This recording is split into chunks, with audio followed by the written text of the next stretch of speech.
Hi, everybody. Welcome to English Digest. I'm Tom. Hi, I'm Stephanie. It's our News Watch unit today. We've got a couple of news stories to talk about today. One is about cancer research. Actually, somebody from NTU, National Taiwan University, has made a contribution to the fight against cancer. And then we've also got a story about ants. I love ants. They're all over the place. And anytime we have a news story about ants, I want to know about it. Yeah, we're going to find out that not all ants are hard workers. Some of them are lazy. Yeah. We're going to find out what they're doing, if they're really lazy. And, they'll sound a lot more like human society because not everybody works hard in our society either. That's exactly right. But it turns out that some ants are kind of lazy as well. And we'll find out what these two particular stories are all about right now. So let's get to it, everybody. Let's read through the entire contents of our lesson one time.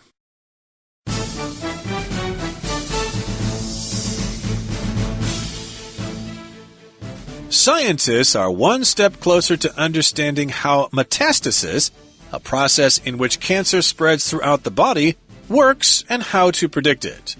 An international group of researchers, including a Taiwanese researcher from National Taiwan University, made an innovative discovery late in 2015. Shen Tonglong, an associate professor in NTU's Department of Plant Pathology and Microbiology, joined the research team at Cornell University in the U.S. for 1 year. Shen said the team's research shows that cancer does not spread randomly. Instead, cancer cells release fertilizers that turn the soil or organs into a fitting environment for cultivating cancer cells. The research is said to be a breakthrough since it could allow doctors to predict where metastasis might occur by administering a simple blood test on cancer patients. This would be the first test ever made that could predict where cancer would spread in a patient's body and could be a phenomenal contribution to future cancer treatment. Ants do not always work hard. We think of ants as continually hardworking creatures that never stop to rest. However, it turns out that some ants don't keep their nose to the grindstone as often as others. Researchers from the University of Arizona watched a certain ant species commonly found in the western U.S. for 3 days. They classified the ants into 3 groups: active, inactive, and undifferentiated. Active ants were seen working. Inactive ants often stayed still. And undifferentiated ants wandered aimlessly. So far, the researchers have 2 theories as to why certain ants appear lazy. The first theory is that these so-called lazy ants are actually serving as feeding stations for working ants. One species, honeypot ants, uses this method as well. Certain honeypot ants store a nourishing liquid in their abdomens that worker ants can drink to refuel. The other theory is that the inactive ants are reserves to replace workers or to fight off predators. Thus, these ants seem to spend more time resting than working.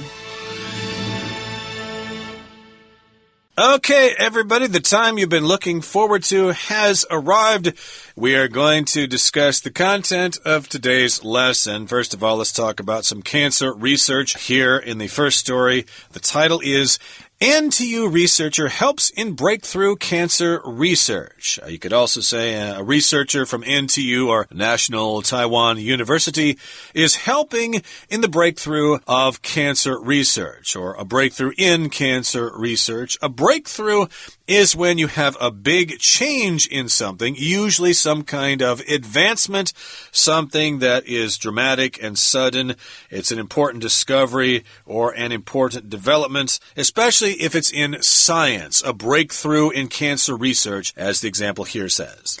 Now, scientists, it says, are one step closer to understanding how metastasis works. Now, what is metastasis? It's horrible, actually. I have a cousin who has cancer that has metastasized throughout her body. A wonderful cousin. Happened quickly before she knew it. It's when you have cancer that develops in other places in your body beyond the original location. For example, if you have breast cancer and later you find cancer in your bones, in your stomach, in your liver, that means it's traveled to other areas of your body. And that's what metastasis, which is the noun, is. And metastasize is the verb.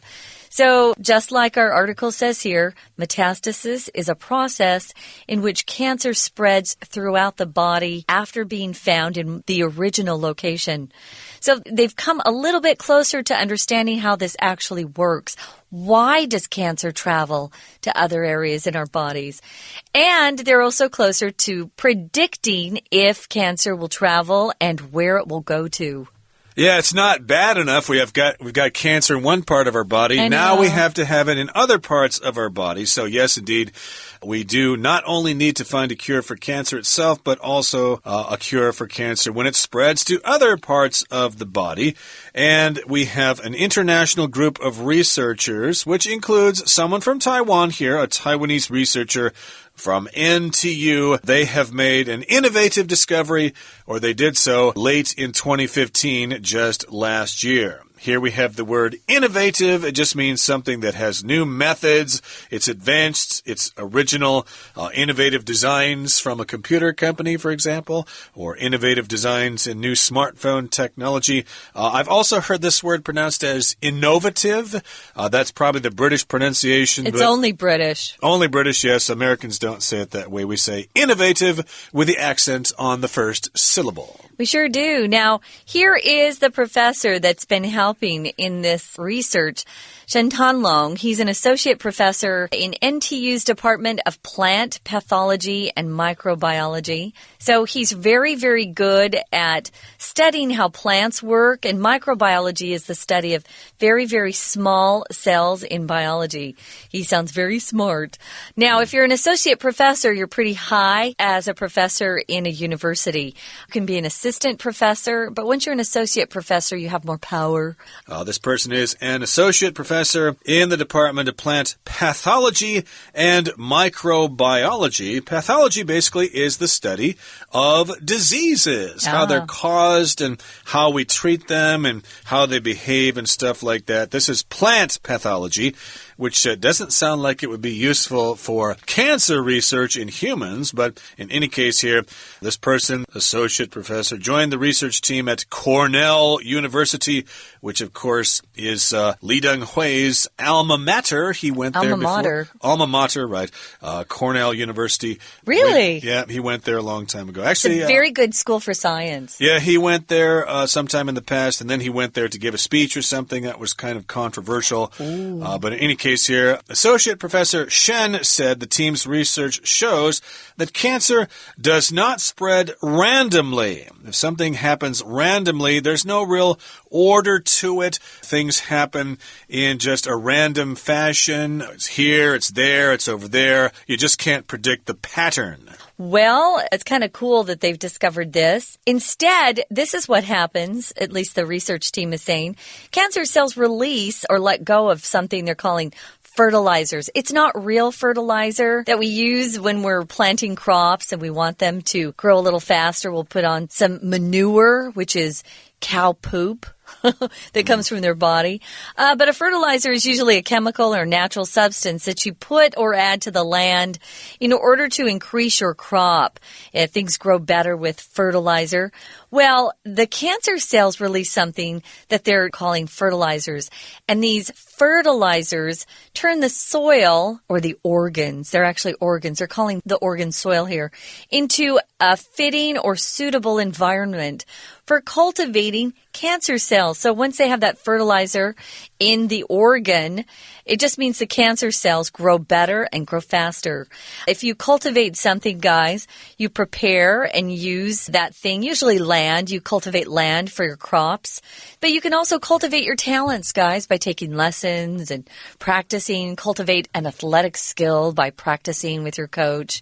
Things like that. So cultivate means to practice and get better at something. As you're cultivating your English skills by listening to our program here. Well, moving on to the next paragraph, it says the research is said to be a breakthrough since or because it could allow doctors to predict where metastasis might occur by administering a simple blood test on cancer patients. So if, unfortunately, have cancer and the doctor does, well, let's find out if this could spread. We're just going to do a little blood test, and it will tell us if it's going to spread so we can make some preparations. And this would be the first test ever made that could predict where cancer would spread in a patient's body. And it could be a phenomenal contribution to future cancer treatment.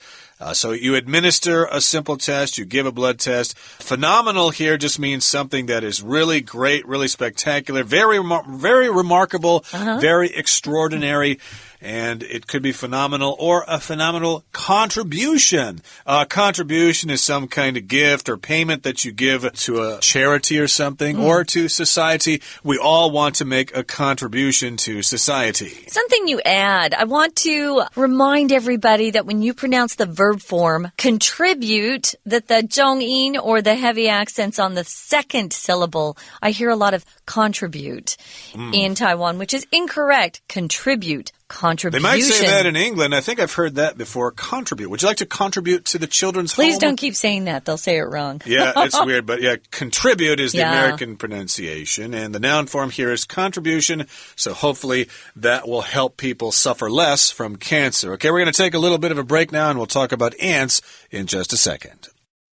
大家好，我是 Alice， 欢迎收听 English Digest。今天我们要来介绍 Unit7 News Watch 的2则新闻。首先第一篇新闻是 NTU Researcher Helps in Breakthrough Cancer Research 研究团队解开癌症转移之谜。本课主要介绍一项解开癌症转移机制的研究。课文第2段叙述台湾学者加入研究团队并说明研究结果。我们看到这一段的最后一句 Instead, cancer cells release fertilizers that turn the soil or organs into a fitting environment for cultivating cancer cells. 反之，癌细胞释放肥料，使土壤，也就是器官，变成适合培养癌细胞的环境。我们看到这一句的动词 cultivate, C-U-L-T-I-V-A-T-E, 在课文中的意思是To make a place suitable for growing something, 也就是培养、栽种的意思。用来描述培养具体的事物之外，也可以用来描述培养抽象的事物，像是培养兴趣、培养关系等等，具有 develop 发展、养成的意思。例如Lena's interest in philosophy was cultivated when she was at university. 丽娜对哲学的興趣是在大學時期培養出來的。其他表示培養、培植的常見動詞還有 nurture, N-U-R-T-U-R-E, 是扶植天賦、思想發展的意思。例如 Alan's violin skills have been nurtured since he was 3. 艾倫的小提琴技能從他3歲就開始培養了。而 nourish, N-O-U-R-I-S-H, 則是滋養，提供生長生存必需物以維持或增進健康的意思。例如 Food nourishes our bodies, while books nourish our minds. 食物提供我们身体营養，書籍則滋養我們的心靈。接着課文第3段說明這項研究為什麼在癌症轉移方面會是一項重大的突破。我們看到本段最後一句 This would be the first test ever made that could predict where cancer would spread in a patient's body and could be a phenomenal contribution to future cancer treatment. 这将会是有史以来第一个可以预测病患体内的癌细胞会扩散到哪里的血液检查，并且对未来的癌症治疗可能会是一项杰出的贡献。我们看到这边有个名词 contribution 是贡献的意思，常与介系词 to 搭配，例如片语 make a contribution to 就是为什么做出贡献。举个例子， The local politician made a contribution to Taiwan's democracy. 那位当地的政治家为台湾的民主做出贡献。动词 contribute 有贡献、捐献的意思。例如 The report contributed greatly to our understanding of the cause of skin cancer. 这篇報告對於我們了解皮膚癌的成因貢獻很多。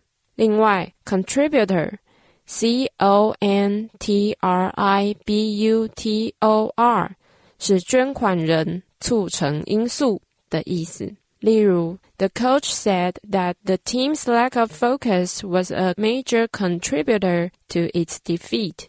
教練表示團隊敗北的主要原因是欠缺專注力。We're going to take a quick break. Stay tuned. We'll be right back with more news.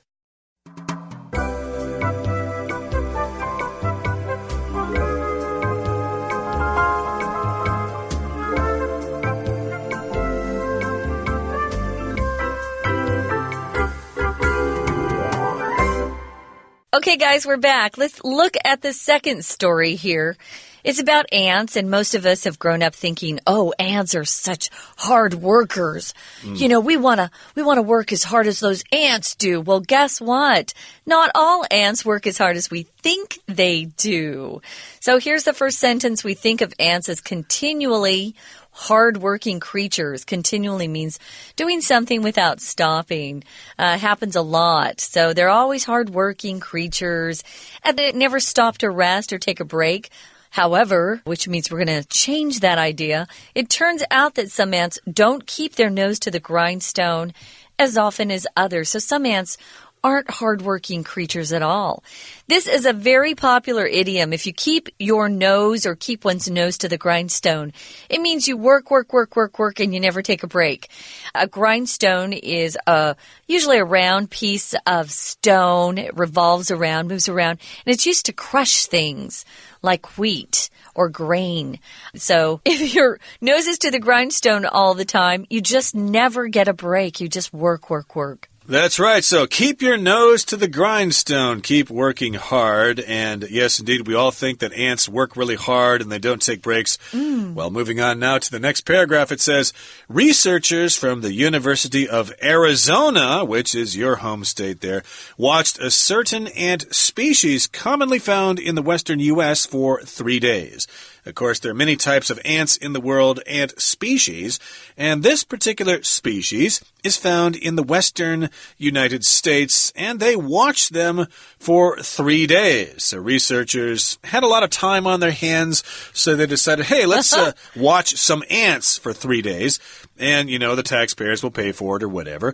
And in any case, they classified the ants into 3 groups. If you classify something, you figure out the categories for something. You oftentimes see classified ads in the newspaper, which are advertisements that are of different types. Yeah. These are for jobs. These cars. are ads for cars, things for sale, or, again, as I said, jobs or for advertising Maybe products. Even dating. They have personals. Dating ads in the classifieds, yeah. Yeah, they're classified into different groups, and how they classified them were as follows. I guess active, inactive, and undifferentiated. Active, we know that means you're busy. Inactive means you're not doing anything. And undifferentiated means, they really aren't classified at all, wouldn't you say? Yeah, kind of like the third category here. They probably are doing something, but it doesn't look like they're doing something productive. They're kind of wandering around. They're doing something, yes, but it doesn't look like they're contributing or contributing much to the you the said hive. it wrong, too. Look at that. I did. Well, that's because you mentioned it earlier, so now it's kind of stuck in my head. Contribute, yeah. I did hear them say it on a British comedy program one time, so maybe I'm a little confused here. But anyway. If you differentiate things, guys, let's just explain that first. If you differentiate between things, you see what's different between them and what's similar. Usually, there are some differences there. Undifferentiated means, I guess, they're not in either group. We'd have to ask those scientists what they mean by that. Yep. So here, we're just saying that the undifferentiated ants, they wander aimlessly. So if you wander around, you walk around with no real destination in mind. You can wander on Saturdays, maybe while you're doing some window shopping. You don't want to buy anything in particular. You're just looking around. But if you're doing something aimlessly, it means you don't have a goal in mind. An aim is another way to say you have a goal. What are your aims this year at work? What are your goals? But they're wandering around without any aim or goal in mind. Yeah, sometimes people on weekends just wander around aimlessly because they don't really know what they're doing. And what the heck, that's a lot of fun. Maybe they're doing some window shopping. Maybe they're checking out a movie. Who knows? And so far, as the next paragraph begins, the researchers have two theories as to why certain ants appear lazy. So they have observed this. Now they need to come up with some possible explanation or two theories as to why they appear lazy. Okay, they look like they're lazy. Why are they doing this? Well, the first theory, or their guess, is that these so-called lazy ants are actually serving as feeding stations for working ants. To us, they look like they're lazy ants. They may not be. We're just using our own ideas about what is lazy and what is not. So that's why it's quoted here, lazy ants. Maybe they are actually serving as feeding stations for working ants. They're actually doing something, but we don't really know exactly what. They think, well, maybe they're feeding stations. Maybe they're just there to help out the hard-working ants. Yeah, like a gas station has gasoline for cars when they run out of fuel. Maybe these ants are just sitting there with their tummies full of something that's very nourishing to the other ants, waiting for the workers to come and refuel. It makes me wonder, do they kill the ants that are the fueling stations and then drink the liquid in their bellies? I don't know how this works. That's kind of gross. Good question. So certain honeypot ants store or keep a nourishing liquid in their abdomens. The abdomen is the more formal word for your stomach or your belly. We have a couple of different words for your stomach, just like they do in Taiwan. We have wei and duzi and all this stuff. Well, a nourishing liquid means it's got some vitamins, some nutrients, things that make them healthy. And it's some sort of liquid that they can keep in their stomachs or abdomens. That's kind of hard to say. Abdomens. Abdomen. And the worker ants, who are not the lazy ants, they can, I guess, go over to those quote-unquote lazy ants and drink that liquid to refuel and get some more energy. So, yes, those other ants that appear lazy, well, maybe they just got some stuff in their abdomens or in their bellies, in their tummies. Maybe they're waiting to sacrifice their lives for the other ants. I don't know. Could be, but it appears that they're there so that the worker ants can drink to refuel. If you refuel, you get more fuel for something. Sometimes airplanes need to stay in the air, so another airplane comes up and refuels them in mid-flight there. They actually give them some more fuel or gasoline or whatever it is. Huh? It's pretty cool here. So yes, the worker ants, they can't take breaks. It's very busy. They're bringing all that stuff back home to the nest. So yeah, they can't take a break. So they stop off and suck some nutrients out of the abdomens of those lazy ants, and they can keep working without a break. Interesting. I really don't know if they're dead when they're doing that. So we'll just pretend they don't have to die for that. The other theory is that the inactive ants, the ones that aren't doing anything, are reserves to replace workers or to fight off predators. If you're a reserve, you're something or someone who is held back for a later time. You're not going to be used first. You're going to be put off to the side to be used at a certain time. Maybe they'll need you afterwards. In the Army, they often have Army reserves, people who are still at home doing regular jobs, but if the country needs them, they're able to go out and serve in the military as well. They're called the reserves. And those ants would be used to replace workers, maybe who die after they're tired of working. Or they're used to fight off predators. A predator is an animal or another insect that wants to eat them. And if they fight them off, they succeed in escaping from those awful predators. Yeah, they're just kind of conserving their energy, for example, in case somebody attacks them, and then they can attack them back. They can defend themselves. The worker ants are probably going to be too tired to fight off predators, sure. so maybe these guys are just waiting around for something bad to happen. So thus, or therefore, these ants seem to spend more time resting than working. And I was also wondering, maybe they're switching roles too. You know, the worker ants work for a while, then they get tired, and then they become the lazy ants and vice versa. Yeah, it's worth further research. That's ants, fair. of course, are fascinating creatures. We usually don't like them. They come out when we leave food out and stuff like that. Because they bite us. Yeah, that stuff too. But still, if you study them, they can be fascinating. Okay, that brings us to the end of our lesson for today. Here comes our Chinese teacher. 接下来我们看到第二篇新闻 Ants do not always work hard. 蚂蚁可能没你想的那么勤劳。